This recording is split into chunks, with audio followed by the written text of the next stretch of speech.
দুয়ারে বিশ্বকাপ আর ভারতের মাটি তার বরাবরই পছন্দের। এমন একটা সময়ে প্রিয় জায়গায় ট্রাভিস হেড যে জ্বলে উঠবেন তার বলার অপেক্ষা রাখে না। কিন্তু তার হচ্ছে কোথায়? ইন্ডিয়ান প্রিমিয়ার লিগে দারুণ শুরুর পর শেষটা রাঙাতে পারলেন না এই অস্ট্রেলিয়ান দানব। যে ভারতকে কাঁদিয়ে জিতেছিলেন বিশ্বকাপের শিরোপা, সেখানে আইপিএলের শেষ বেলায় হয়ে রইলেন স্রেফ নিজের ছায়া। গেল 4 ম্যাচের 3টাতেই ডাক মেরেছেন বাঁহাতি ট্রাভিস হেড। এর মধ্যে রাজস্থান রয়্যালসের বিপক্ষে দ্বিতীয় কোয়ালিফায়ারে 34 রানের এক ইনিংস খেলেন বটে, কিন্তু তাতেও লাগে 28 বল।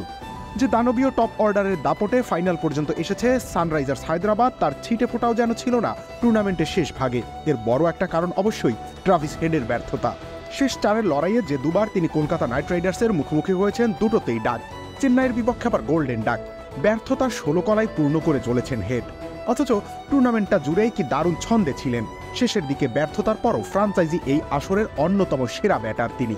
40.50 গড়ে করেছেন 567 রান। ঝুলিতে আছে একটি সেঞ্চুরি ও 3টি হাফ সেঞ্চুরি। এমন পরিসংখ্যানের পাশে তো 3টা ডাক বড্ড বেমানানি বটে।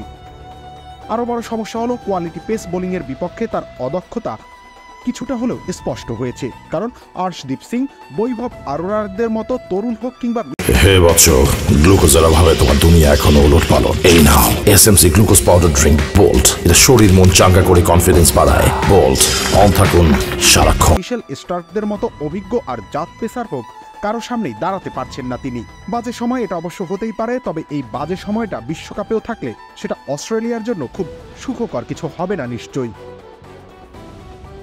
রবিউল ইসলাম রনি, খেলা 71।